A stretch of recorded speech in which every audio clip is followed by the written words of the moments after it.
It's supposed to be like that.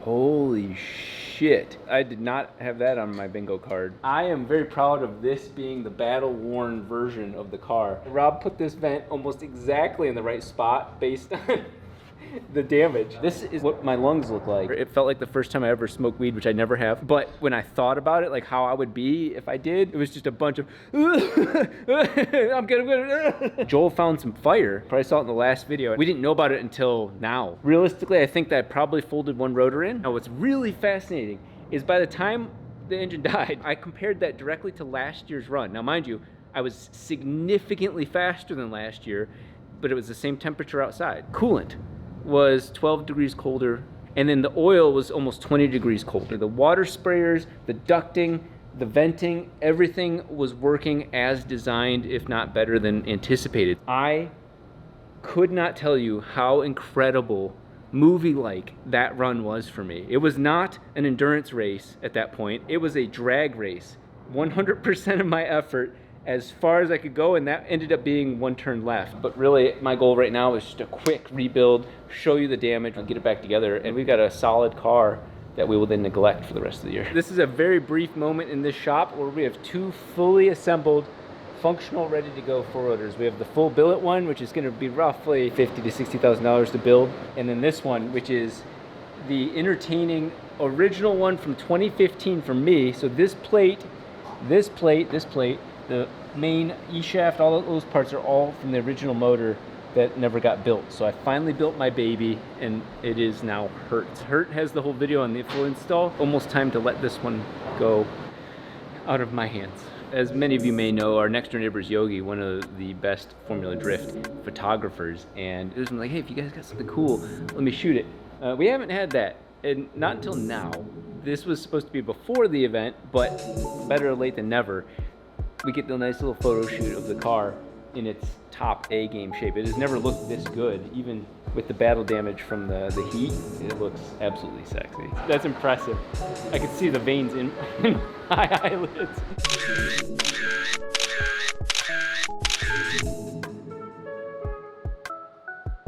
I melted all the wires on the E-gate together. It basically shorted out, but it was shorted out closed, so that worked, but I had no boost control after about half the run. We melted all the wires on every single oxygen sensor. We didn't have an oxygen sensor at all that entire run.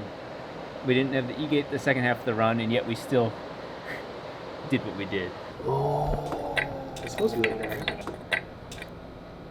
Holy shit. I did not have that on my bingo card. That's from over spooling that thing 40 to 50% higher than it was rated to do repeatedly. So what you can see in the video is me flattening my apex seal springs because of the heavy duty shifting. So once that happened, once I got under a certain RPM, you can see the engine die. So what I do is I clutch in, rev it to the moon, it gets back to the high RPM where the apex seals create compression, car comes alive, 15 pounds of boost, I drop the clutch. Well, up at that altitude, and the tire's roasting, they never hooked. For a second and a half, this turbo spun over 35 to 40% over its limit, its peak required limit, and the compressor couldn't take it anymore. The sad part is all that extra metal is no longer here. It is now here. I'm hoping it's kind of like a cholesterol. I want it to be either too small or so big that it got wedged on the inside of the intercooler, and if it's too small, okay, gums up the apex seals or whatever, but the white smoke, I think it probably blew a hole in the rotor, to be honest. For the last few years, I have done everything in my power within reason to try and stay my best. One of the most foundational things that have been a part of my life is AG1. It has been something that has been eye-opening for me, especially as you get into your 40s. The important thing is to feed your body properly. Now, I live in the shop during the week, and so I don't always have the best lifestyle or food choices, but I do have one of the best foundations, and that is why they very clearly say it's daily foundational nutrition. AG1 supports both my energy and my digestion, which are so important to me. Instead of taking 20 different supplements, you can just take AG1, and better yet, AG1 has taken it a step further with the new next gen. Those are 5 different strands of probiotics. Not only does the original flavor come in next gen, but so do these. There are multiple flavors. You got citrus, berry, and tropical. The travel packets are super convenient. Well, you always want to get as much as you can from your diet. I was somebody who was not getting enough D3, and this was a game changer. Go to drinkag1.com/RobDahm or click on the QR code. When you first subscribe, you get a free welcome kit that includes 5 travel packs as well as D3K2.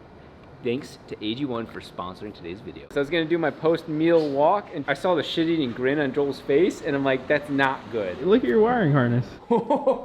The car ran until I shut it off. Touch it. I did not order that well done. Something was on fire in that area. This is my original Fuel Tech harness that I modified to make it work for this. That's a complete redo. Does actually bring me a smile for Joel, but No, we'll skim through that part. No, fuck that. I was surprised watching the replay and seeing I shut the car off after that turbo and this wiring harness took this sort of beating. We have experimented with so many different ways of manipulating this, and it seems to be that when you're this hot, you can't just insulate. You have to remove the energy as well. I want to basically create really thin steel shield that's essentially sealed off from the rest of the car. It's a pain in the ass, but the idea being that we can pipe air in from one side, and anything inside of that steel bucket is then met with this cold air, and then that whole thing has to come out with the exhaust.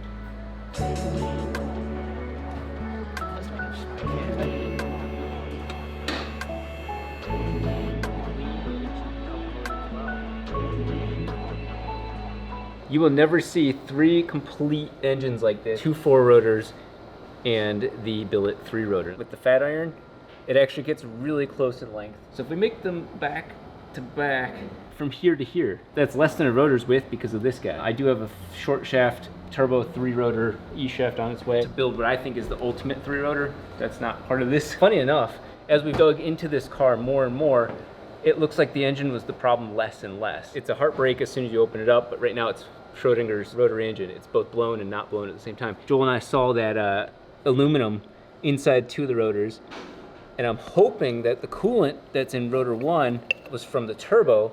Before I completely start disassembling the motor, I need to hear the opposite of what I do when I build a motor, and that's and hopefully that's what we hear. I'm going backwards. I don't know which rotor filled with coolant. The signs aren't particularly clear to me. I'm gonna spin it the correct way. As long as this... You hear that? That's even consistent compression. One of them's louder than the others because it's filled with water, but do you hear that and think maybe... Oh, it smells funky. That's a very, very, very positive sign. Starts with the easiest first step of just getting your 1/8 Milwaukee monster.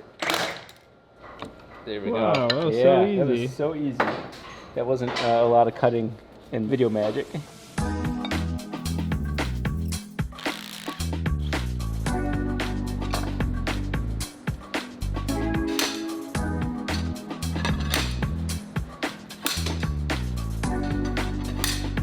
We're gonna go ahead and separate rotor 3 from its motor coil. This is a good sign.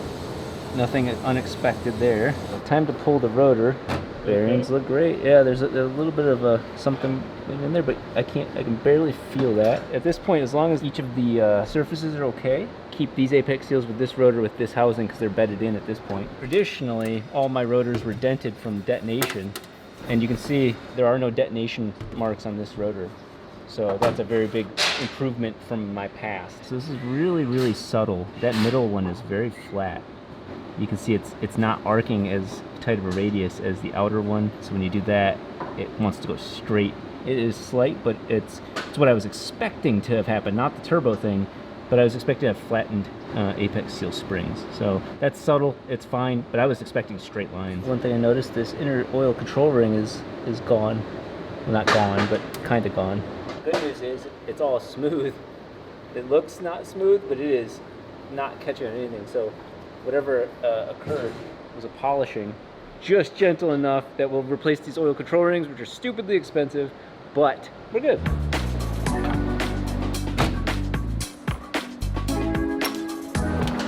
I was not expecting that to be the final boss.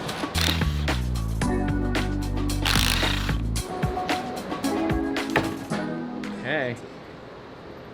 Step 1. Bearings are in perfect shape. She looks great.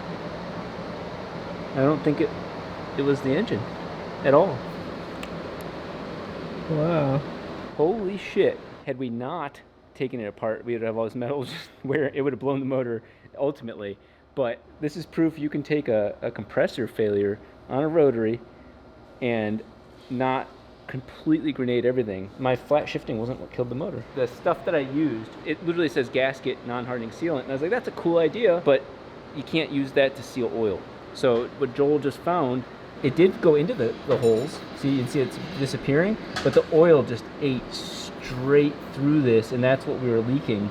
Oil was just coming through this the whole time. We'll take the stone to all of this and make sure everything's flat.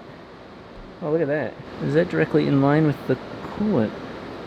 I think it is. It's not between two things. It looks like a ball bearing hole, but that could be why we were smoking every time we'd start up. Well, DevCon like this stuff and then flatten it. Yeah, how did I miss that? I was like, let's check up on the intercooler because engine's got tons of weird small shit into it, but there is technically a filter. Look at that. You can see the marks, the machining marks on those pieces of aluminum when it once was sections of a compressor. It no longer is, but thankfully, the way that disintegrated created big chunks. Oh shit, that's steel. It's a snap ring, I think, for the center rotating assembly. We've got a tool. We're just basically trying to do what Mazda did. And this is kind of a cone to hold the lobe and this all in place. And basically we're trying to push this inwards so this whole assembly comes back with this. It's gonna impact this while I try and hold it from rotating, and we'll see what happens.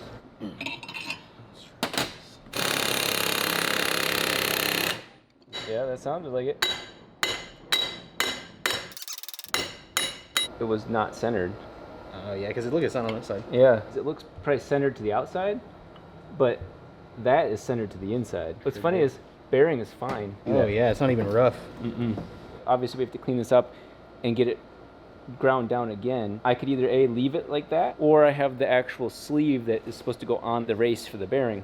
Either or is fine. Thank God that didn't grenade the motor, but I could hear a new noise. I said it from the beginning. There's a new noise in the engine. Now that we have that off, and we have a tool that works, honestly, more consistently for that, we need to work on this E-shaft. It's making our lives unnecessarily difficult. Final rotor. Final rotor. I'm Pretty okay. I'm almost more sketched out that there's not more to this. What we'll do is look at this bearing in here because this had to take a hit. Not a single bit of copper. First of all, that's smooth as shit. It shows you how much pressure is created in journal bearings because this bearing is fine. It can handle whatever 5,000 psi plus, and this ball bearing is what got chewed up. Journal bearings are insanely efficient and hard to beat. So we have all good bearings, all good surfaces, and it leaves us rotor 2, but really the final rotor countdown. Did we escape out of this situation almost completely unfazed? I think we did. Housing looked worse from the outside.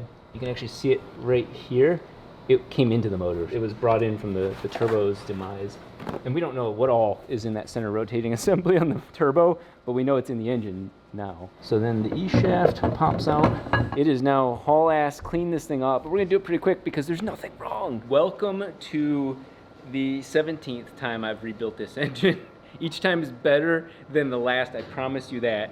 This time though, there are actually some really interesting small things that I feel more and more confident making better. One of those is how crooked my shaft is. So from your guys' point of view, my shaft from about right here, all of this was off by 2.5 thousandths. I heated up the E-shaft, put these two into a squared up vise, used some stuff from Cosworth to make sure down to the 100th of thousandth, and then applied enough pressure to bend the E-shaft in this area.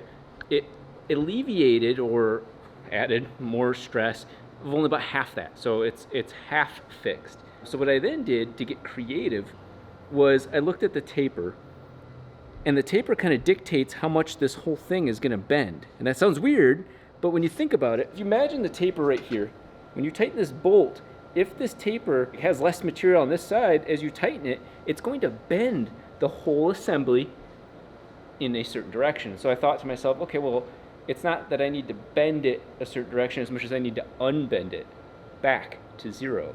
So I gently cleaned up a lot of the burrs on the side that need the E-shaft to bend that way. We're very fortunate that the engine didn't fail with a 2,500th bend. But what is very interesting, as you saw in the disassembly, this metal, even though it's very hard, is not bearing material.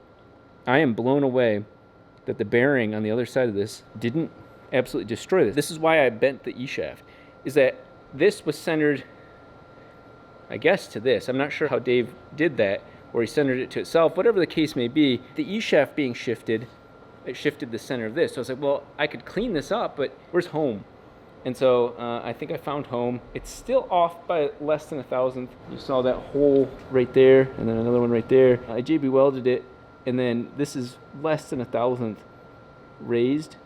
So I kind of brought it down, so that way it's not just a chunk of JB weld, it's got a whole surface to go to. The one thing I'm very long-term concerned about with this engine is just that every single one of these surfaces, the pitting from the electrolysis or whatever, that's slowly degrading the ability of the housing to stop the coolant leak.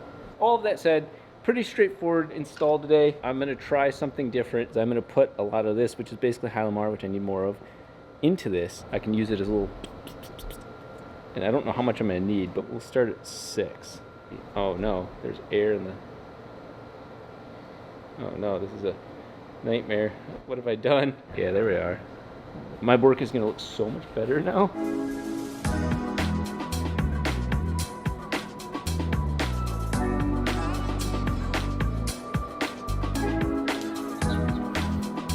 This is the mistake I made last time, was I was trying different sealant. It said it was non-hardening. Well, it made my life a lot harder. We're going back to just our standard RTV. In perfect shape, except for that. I have since glued that seal in.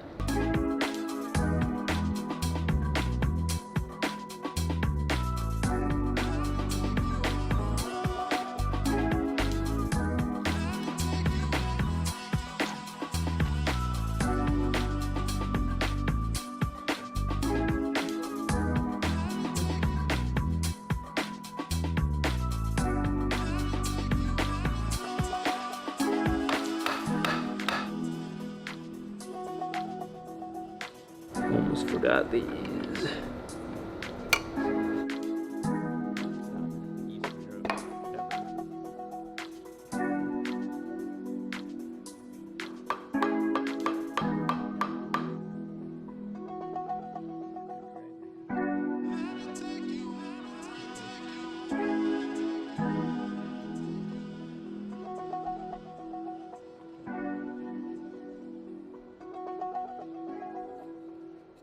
Getting to this point was very challenging, and I'm thankful Joel stuck with me, even though he was supposed to leave, so I really appreciate that. But we're building the rest of this 2-rotor, and then I'm going to do the flip solo, and hopefully not mess up rotor 1 all by myself.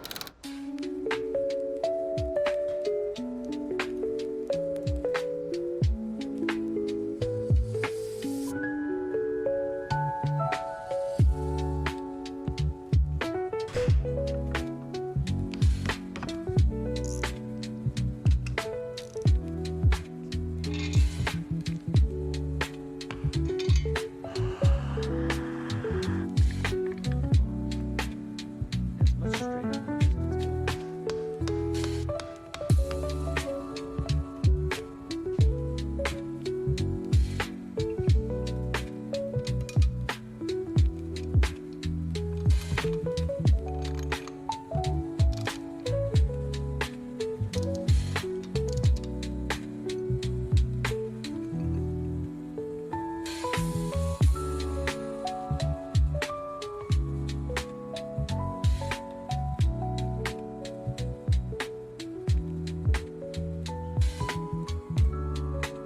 This build has been a hilarious shit show, even though the end result is absolutely clean. Apparently, I like building a motor without having every single stud go all the way into the motor. I'm actually kind of confused what or why this is happening, but I refuse to disassemble the motor for this. I'm about to cry. The motor's in perfect shape. Very happy with how everything went together. I did something different on these studs. They're too short. So I backed them off about at least 3/8 of an inch. That gave me a flat landing spot right here for O-rings to then go underneath these big washers. So the big washers are designed to crush an O-ring. I've tried backing it out this far. My theory is that, you know, those little spacers, I think I threw an extra spacer in there that is exactly a 1/2 inch on the inside, and I didn't test that. Everything else looking really good, using the correct RTV on the legs. I'm gonna get this bolt all the way through this engine one way or another. A little bit of lube. Yeah.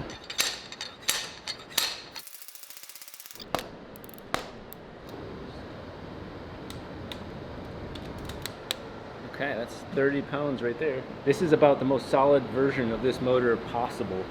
I've said that probably every time, but each time I do add something new, clean it up and throw it back in the car. We are going to be doing this oil pan much more methodical than in the past, because I just need to make sure this thing does not leak. So not only have I cleaned it up and actually I went to 220 grit to try and get these level, but I'm also going to make sure I purposely put the sealant on the inside of the legs right there, at least planning for each of those corners. So that way it not only seals across the pan, but back inside of here. We're also going to be letting this whole thing cure a lot longer. So I'm just gonna be setting the oil pan on top of that, putting a couple bolts to the same height, not doing anything else with the motor after that. So we're gonna really give us the best opportunity for sealing. Now, I don't believe the oil pan was the problem. The shit that I put on this thing from before on the legs, I firmly believe that was it.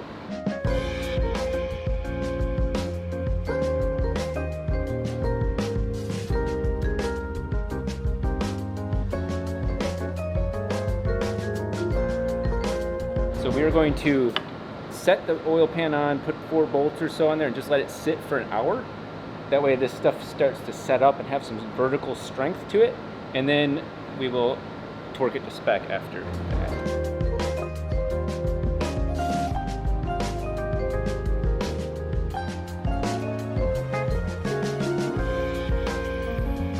I didn't realize the box of wiring stuff would be this big. The 12 rotor isn't even this large because I split things up.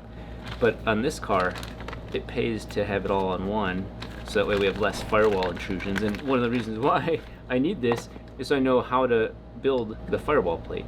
180 bucks right there. This is the part for me where I go and do all the planning for this. I've saved you guys the headache and heartache and wiring montage, and we've gotten to this point right here. This harness has ignition, it's got injection, it's got sensor ground, sensor power, 2 oxygen sensors. This side right here is 79 wires, which is no coincidence because the connector is 79 pins. We're gonna have a total of about 4 connectors passing through, but no open air going through the firewall. If you were like me as a young boy and secretly liked playing with Barbies, then you are going to love wiring, because it's just petting and combing and French braiding and like just adoring all of this plastic. The knots in there are horrendous, but you can rip on its hair and it won't pull it out as easily. One of the things I've done is nestled deep in the very center of this thing is the crank angle sensor, which is the holy grail signal. And then I surrounded it with all the sensors. So these are all the sensor wires. Boost pressure, coolant temp, all that. Those are very, very low current signals. So they're kind of insulating it in a sense. This is gonna be all of the power for all 6 of my coils. So what I've done is each one of these wires can handle typically about 5 amps. I've blown a 30 amp fuse at full tilt before. So 10, 20, 30, 40, 50, so we don't catch the wires or the connectors on fire. And then that splits into the 6 wires to each of the coils. These are actually just signal wires. These aren't a threat, but they're the ones that will tell each coil to pulse. So I want to keep this orange as far away from the very center of this, so that they'll go all the way on the outside edge on one side, and I'm keeping the yellows near it, so that way it just all splits off like this. right from here. I was just telling Joel off camera, this is kind of impressive at how small the harness is turning. I thought it'd be much larger. The compactness of this is efficiency. We've got oxygen sensor right here. We've got all of the ignition split up immediately, all of the injectors, and with Elliot's new manifold, we have 3 more injectors. So there's 9 injectors in here, and then this is all of the sensors that are in the back. So like oil temp, flex fuel, even an EGT sensor, which is new, is that we have the ability to have CAN bus in the engine bay. And then this is the E-gate. So it's gonna run all the way down to the front of the motor by itself. And then this is of course the main stalk. This is gonna ultimately split up, but I wanna get this finished first because this is actually gonna turn into like a broom. Now I have to make a manual decision on where and how long to make this. I love send, cut, send, but they don't do lathing type stuff. So I checked out a couple different companies and most of them won't make parts over a 1/2 inch of thread, basically. So I went to this company. Your product has exquisite finished surface. To better protect it, Rob Dahm kindly reminds you to wear gloves. This piece is my first test of having an outside company machine something for me based on my drawing. And so I'm extremely happy with this. It's made out of 4130, so it's chromoly, it's heavy, and it's threaded 9/16 18, and I even designed it to not have the thread go all the way to the very end, so that way there's not stress risers, meaning that there's not places where it really wants to crack. I actually made this shorter by a washer's length. That way I have a little bit of adjustment, but I don't need much because we're in that range. And so this replaces the thing I made. I notched and treated and heated and did everything possible to make sure that I didn't die welding this to this, but look at that. That totally changed my bump steer. So let's go over to the steering rack on the 3-rotor and test this. So here's the environment, and you can see that that's crazy how short the threads are on this compared to the diameter. That's a really good sign that it's tight. This has been a very enjoyable process, but last night I glued this on. It's completely sealed inside of here, but it just doesn't look like it, so I added more here. That way there's not oil sitting inside of that thing. Very happy with this. It does force it to kind of come out further, but I started sealing out a lot of these. This is a new thing for me where we use these boots on these injectors. Now one of them I purposely didn't glue, and that's what happens if you don't glue it. It just can pull apart there, so it has to be sealed. In the future I'm going to put this on to this, glue them together. You can still feed the wires in is the point, but the oil tends to come in from right there. There's a shit ton of glue in here because I just kept filling it up and it just kept sinking in. I was trying different techniques on gluing these boots onto these DT. I think I might not glue the boot on, but oil still gets in there. Kind of same thing here. If I glue this on, I can always pull this back. Now I did use these preformed boots. I really like them because you can't fuck them up as easily. You can make them look bad, but you can't fuck them up. And so like, for example, this is the oil pressure temp sensor. That's for like a 6-pin connector. There's one that I'm really happy with. There it is, the throttle body one. This one will be sitting proudly up on the engine like this, and you can actuate this, and it's all sealed end to end. Every single joint is sealed. Before I introduce you guys to all these wires, I want to show you why these exist, and it's mostly because this connector has to connect into something. This is the core harness to the 3-rotor. That's where the fire is right there. But this was also the Fuel Tex harness initially that I grafted in. And then I added in all the stuff for the R3. Then I added in the R5 and the PD16. On top of all of that, I started adding in all of the wheel speed sensors and ABS unit. And so it really complicated this phase after phase. But that's what happens when you iteratively build a harness. Oh shit, this needs to be changed. Oh, this actually has to jump over to here. Oh, you know, that's not input, it won't work that way. This is the other end of this. So the firewall's here, and then this will connect into that connector there. And one of the interesting things I'm trying right now is, this is 10 22 gauge wires. A 22 gauge wire can hold about 5 amps. It's gonna be very short, so it can actually hold more. But that converts over to 2 16 gauge wires that are shielded inside of this. This is the ignition power. And I know firsthand that if something weird's happening, you can blow a 30 amp fuse, but that's very rare. But the fuse for this is 30 amps. So this setup can hold 25 amps solid for like 14 feet. So I feel pretty good about this and not much voltage reduction there. Super happy with where we're at, but I think I'm gonna spend the weekend and get these two together, and then that's the beginning of the Patrick Star of wiring. That is a Firewall. Rob made me the plate, and that blocks off all of the exhaust, so obviously everybody talking about it on Pikes Peak. The entire engine harness, it'll actually sit in the car kind of like this. There. This one right here is the ABS unit. So that'll plug into there, and then also have wires to the front two tires and shock level sensors. And then this and this are the main power to the 4 fans as well as a water pump. So pretty beefy stuff there. And then headlights, turn signals, running lights, actuators, pulsing signals for the water pump and so on, and the fans. So all of those plug now into here. So everything passes through. There's no air passing through. And then these two will then connect into things that are sitting on the inside of the car for fuel pumps and all the rear taillights. On top of that, there's going to be one over to the driver's side for all the interior stuff. Key on, turn signals, the dash, all of that will go over there. And then one more for the rear wheel speed sensors and real ABS sensors. Those will all connect in. All of this basically goes to either the R5 or the PD16 or the fuse box. So there are 9 injectors. The first 8 are all on one connector, and then 9 through 16 are all on B. So I'm gonna have 8 of these go to one connector and 1 of them go to the next connector. So it's the stuff like that. It's all gonna be split up right here, and then inside of a knot. We got 9 or 10 wire sets coming out of the back side of this as well. So it's pure chaos, but also the most controlled I've ever done this. I wish my buddy Kevin was here to actually do this, because I bit off way more than I could chew. This is a whole ass race car setup I'm doing really quick. So I tricked Joel into filming this by saying, hey, there's the 12-rotor transmission. I fixed it. I got it all working.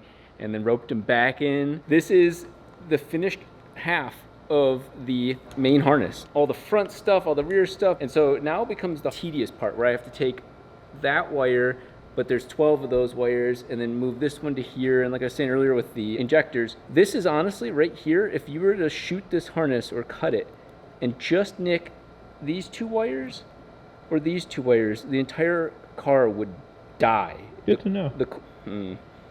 The core of the car, I shouldn't have showed that to Joel.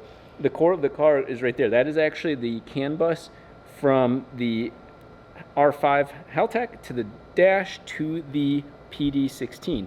So if that was to get cut, R5 would run, but then I would have no dash, and more importantly, I'd have no PD16, which it would turn off. And then the other one is actually the ignition. So when you key on, it tells the PD to turn on, as well as the key itself. So if the key gets split from the ECU, it's going to shut the ECU off. It's going to open the circuit. What I'm just going to do is say, okay, all of these wires go to the R5. All of these wires go to the PD16. Then the R5 gets broken down into 5 different connectors. I am very proud of this. This is my finest achievement yet. Let me just pull back the foreskin here. Wow. Raw. Yeah, it's tight. This is planning to where that whole knot is super small. I even kind of went over, except for like one right there where you can see the wires exposed. I got it down. Like I was rebraiding and braiding and rebraiding. And so this is longer because I'm going to glue the shit out of it. And that way we can really pull on these. These 4 go to the engine. 5 of them go to the ECU. And then 2 of them go to the PD16. And then this is like the main grounds, some ABS switches and stuff like that. I got a fuse box. What Joel got me fucked up about was thinking, okay, well, I can do this, and then the little bit of wire can be exposed, so it kind of looks like that, like usual. But I did buy these a year ago, 2 years ago, and have not used them. Once you put them on there, they're pretty much stuck on there, so I don't want to put them on there yet because it makes it harder to get wires in and out of this. But it's not as much waterproof sealing as much as dust-proof and pull-proof sealing. Unfortunately, I didn't buy the boots for this because I wasn't planning to do this, so I'd have to use these heat shrink boots, which means I'd have to glue it. The point is that if I'm going to be representing Haltech and how good it can be, I might as well play the part. So it's going to all come over like this, so you can see these boots look all deformed, but they're not. They do that. They hook to whatever, right, left, up, down, whichever way you want it, but it's a 90-degree boot. Here's the same thing. with the bigger connectors. Now Joel had this really big revelation. Yeah. And it makes so much sense, and I'm sure everybody at Haltech's like, come on guys, is that the R5 has 1, 2, 3, 4, 5. The R3 has 1, 2, 3. So in case you guys were wondering what the name makes sense. So you get these extra small ones that have a shit ton of more functionality, and for the most part, except for like 2 or 3 pins, these are identical on the R3 to R5, so you can step up if you wanted to. I'm gonna build this one first because it's the furthest one away, and that'll tell me how short or how tight this whole thing's gonna be. I don't think I'm gonna do much strain relief on these. On some of them I will, the important ones, but for the most part, you shouldn't be yanking on this. And even if you do, I've already got all this booting shit all in here just to cover up the wires, so I might as well use that to my advantage and save myself some time.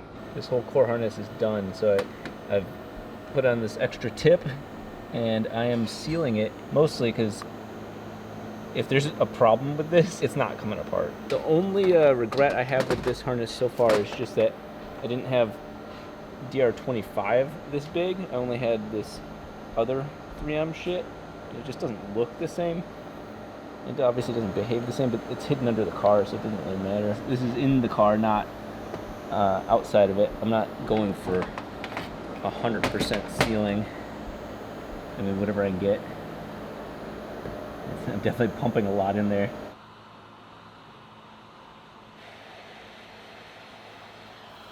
So I'm gonna glue this lip and put these on. They're all 90 degrees, so they're gonna look a little weird because some of them are more straight, but they're still angled.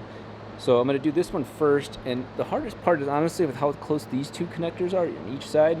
I might have to shave part right there down, but you can see the PD16 one, that boot, there's no lip because I didn't have that kit, but at least that boot is on there to really protect it from anything falling on it. But I've mirrored how it looks in the 3 rotor on top of Hertz 4 rotor, so it works out really well. But yeah, everything's coming together, so we're gonna go ahead and start.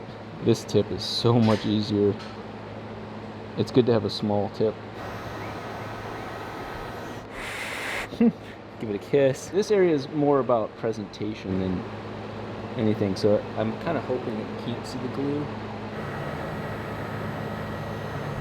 That's cool. Yeah, it's trying to fight and turn. It's trying to turn 90 degrees is exactly what's going on right now, and I'm telling it no way. That's nice. Yeah. The transformation is complete. Here is the ABS harness. This is the interface. Joel asked me about this. I don't want to talk about it. I couldn't find the right boot, and so I had to slice this boot open to get it to fit around the thicker wires here. It's all sealed, so it doesn't really matter. This is the like fans, and this is all the lights and other small stuff. I purposely clocked the ABS one to sit up at this angle here so it gets out of the way of these connectors. I added the front ABS sensors. This is a second oxygen sensor, and that's actually sitting over the engine, so when we need it, it's right there. The engine harness is right here, and that, of course, plugs into everything here. So what you see here, and it does look like a lot of wires in one sense, but it's not a lot in another sense. That's the entire front of the car wired, all sitting right here, nothing else. That's 100% of it. And then this, of course, goes to the computer. So what we're gonna do is unplug these and throw this in the car. Should, hopefully, this is the first time of test fitting it, but all the math seemed to add up. But that puts that quite literally right where I planned it to be. I'm very pleased with this. We're gonna see if this angle, though, pulls on the connectors. Now, I purposely put extra twists in all the wires because of how much strain this next move is gonna naturally be. Oh, that one didn't click loud. Look at that, the lack of strain on this. I'm very, very pleased with this. Well, I have some stuff, going back that way and over this way. The core of the car is done. That's it. Wait. Just kidding.